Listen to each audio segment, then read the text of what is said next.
Hello, young or old here, welcome to my channel.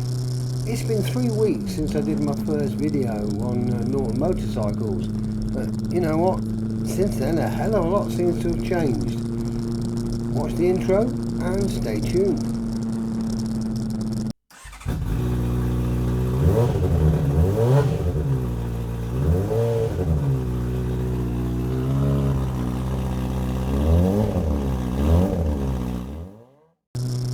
All the information I've got, I've actually gained by here on YouTube, looking at motorcycle papers and magazines and the news, and basically just searching on the internet. But some of the things seem pretty shocking, you know, a lot more than I originally thought when I did the first video. You know, I am quite surprised.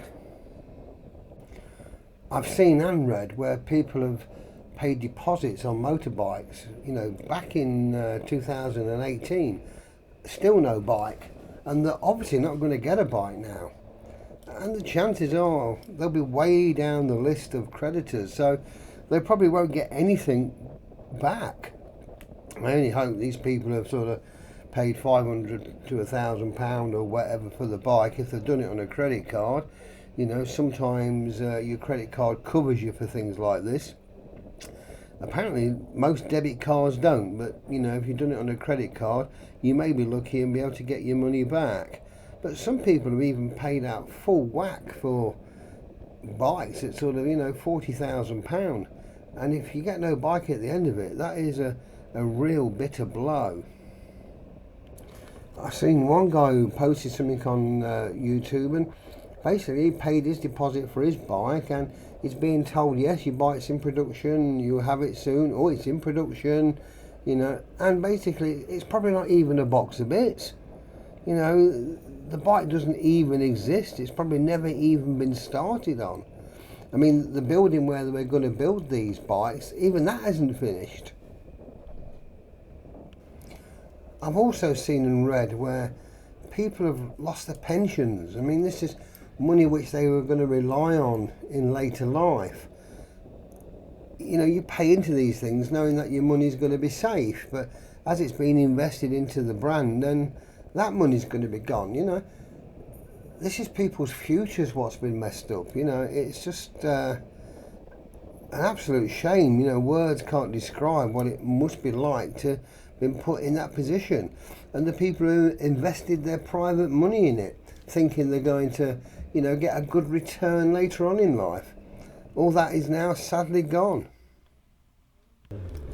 Apparently there's been about over £20 million of government-backed money. You know, I mean, at the end of the day, where do the government get the money from? It's usually the taxpayer. So there's millions of pounds been wasted into, you know, building this iconic brand to be what it should be. And that's all gone. So in a way, everyone's lost out a little bit there.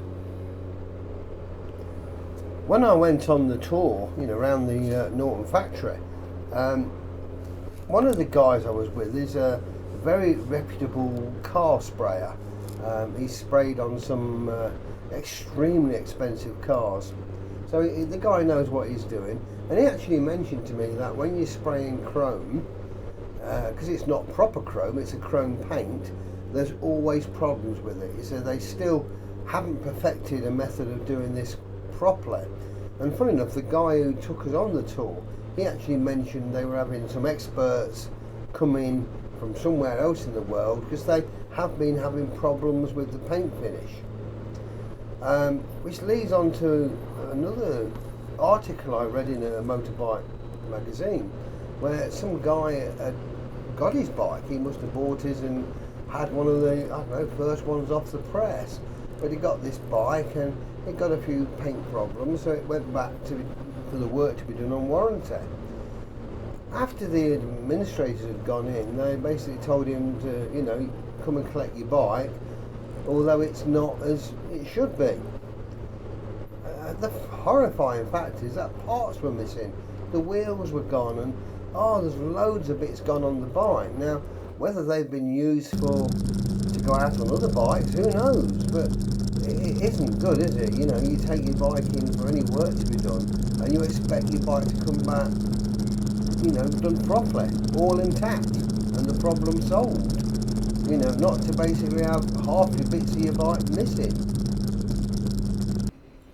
Apparently there was a meeting, a pensions hearing basically, where things were going to be looked at and talked about what happens to the pension money.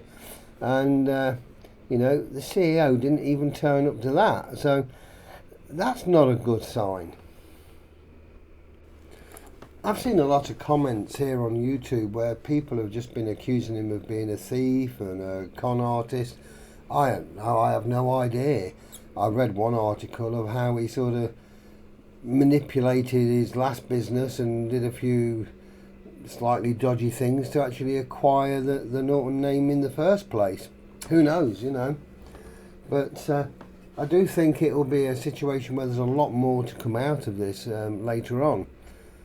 But at the end of the day, what I do know is when someone's in business and they get into business difficulties, they become desperate. And desperate people will take desperate measures to do anything to try and survive. It's a vicious circle. But at the end of the day, my heart goes out to anyone who's lost any money whatsoever, from people who have lost their jobs, the people who are going to lose their pensions, investors who have lost money, and people who have paid money for bikes and they've not had them, I genuinely feel sorry for you all. It's such a shame. I got all this information from articles and YouTube. It's not necessarily my opinions, but the only opinion I have, it is a tragedy.